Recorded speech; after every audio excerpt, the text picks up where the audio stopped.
Border దగ్గర land మీద మన కాపాడటానికి ఆర్మీ ఉంది, అదే వాటర్లో నేవీ, అదే గాల్లో అయితే ఎయిర్ ఫోర్స్ అనేది ఉంది. మరియు దీంతో పాటుగా వీళ్ళు 24 గంటలు మన భారతదేశాన్ని కాపాడే పనిలో ఉంటారు. మరియు దేశం లోపల ఇంటర్నల్గా ఎవరన్నా సరే కూడా మత గొడవలు లేకపోతే ఇంకేమన్నా గొడవలు లేపాలి అనుకున్నట్లయితే ఎమ్మటనే నేషనల్ ఇన్వెస్టిగేషన్ ఏజెన్సీ మరియు ఇంటెలిజెన్స్ నుంచి ముందుగానే మనకి సమాచారం అనేది అందుతుంది.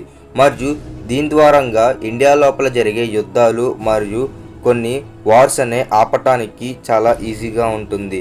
మరియు మనం ఎప్పుడు మన పొరుగు దేశాలతో చాలా జాగ్రత్తగా ఉండాలి. మరియు దీంతో పాటుగానే మన ఇండియాకి చుట్టుపక్కల మొత్తం ఎక్కువగా శత్రు దేశాలు కలిగి ఉన్నాయి.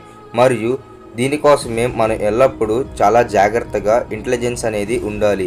దీనికోసమే రా అనేది డిజైన్ చేశారు. మరియు రా అంటే రీసెర్చ్ అండ్ అనాలిసిస్ వింగ్. రా చేసిన ఆపరేషన్స్ కారణంగా ఇప్పుడు దాకా చాలా ఆపరేషన్స్లో ఇండియా చాలామందిని చనిపోకుండా కాపాడటం అయితే జరిగింది. మరియు మన భారతదేశానికి అనుక్షణం ఇది కాపాడుతుంది. మరియు ఇంతకుముందు చైనాతో జరిగిన యుద్ధాలు మరియు పాకిస్తాన్తో జరిగిన యుద్ధాలు కారణంగా అప్పుడు ఇంటెలిజెన్స్ అనేది కొంచెం వీక్గా ఉండేది. మరియు దీన్ని స్ట్రాంగ్ చేయడానికే రా అనేది అపాయింట్ చేయడం అయితే జరిగింది. ఇప్పుడు రా గురించి కొన్ని విషయాలు వాళ్ళు చేసిన ఆపరేషన్స్ తెలుసుకుందాం. ఫస్ట్ది స్మైలింగ్ బుద్ధ. దీనిలో న్యూక్లియర్ టెస్టింగ్ అనేది చేస్తారు.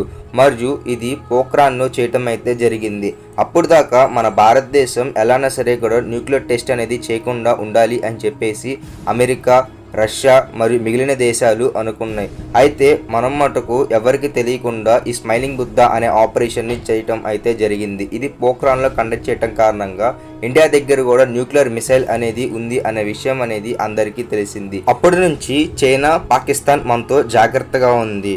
Next operation Bangladesh Pakistan war. మన ఇండియాకి దగ్గరలో ఉండే బంగ్లాదేశ్ ఒకప్పుడు పాకిస్తాన్కి సంబంధించింది. అయితే అక్కడ పాకిస్తాన్ రూలింగ్ మరియు గవర్నెన్స్ అనేది ఉండేది. అయితే అక్కడ ఉండే ప్రజలకి పాకిస్తాన్ రూల్ చేయటం అనేది నచ్చలేదు. మరియు దీని కారణంగా అక్కడ ఉన్న వాళ్ళందరూ తిరుగుబాటు చేయటం మొదలుపెట్టారు.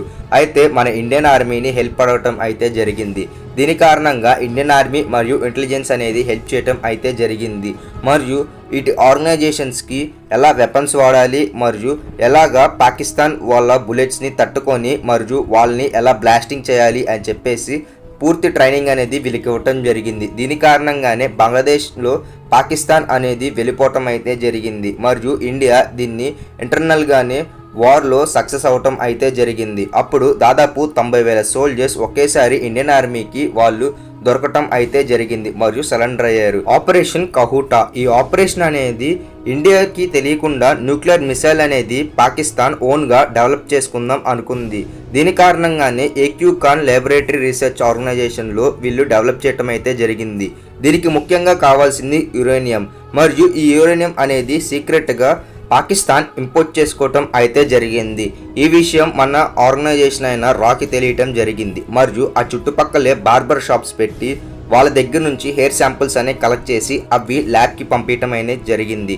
మరియు లోపల చాలా ఎక్కువ అమౌంట్లో యురేనియం అనేది ట్రేస్ అవటం అయితే జరిగింది.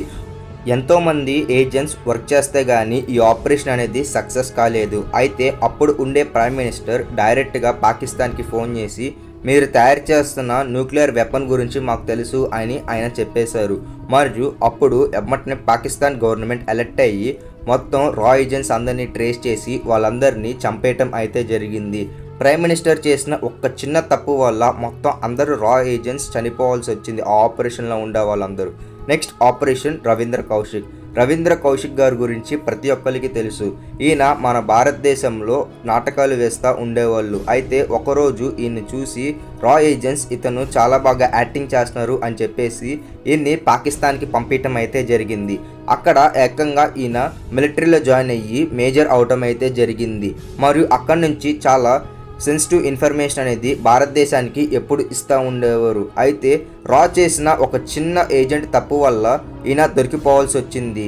మరియు ఈయన చాలా రోజులు జైల్లో ఉండి చనిపోయారు. పాకిస్తాన్ గవర్నమెంట్ ప్రతిరోజు ఈయనకి చిత్రహింసలు అనేది పెడతా ఉండేవాళ్ళు. మరియు ఆయనకి ట్రీట్మెంట్ ఇచ్చేవాళ్ళు కాదు, అన్నం పెట్టేవాళ్ళు కాదు.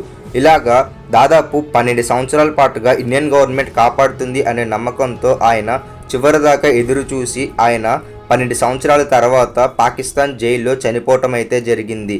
ఈయనని తీసుకెళ్లి పాకిస్తాన్ జైలు వెనకాలే ఒక అనామకు శవంలాగా పాతి పెట్టడం అయితే జరిగింది.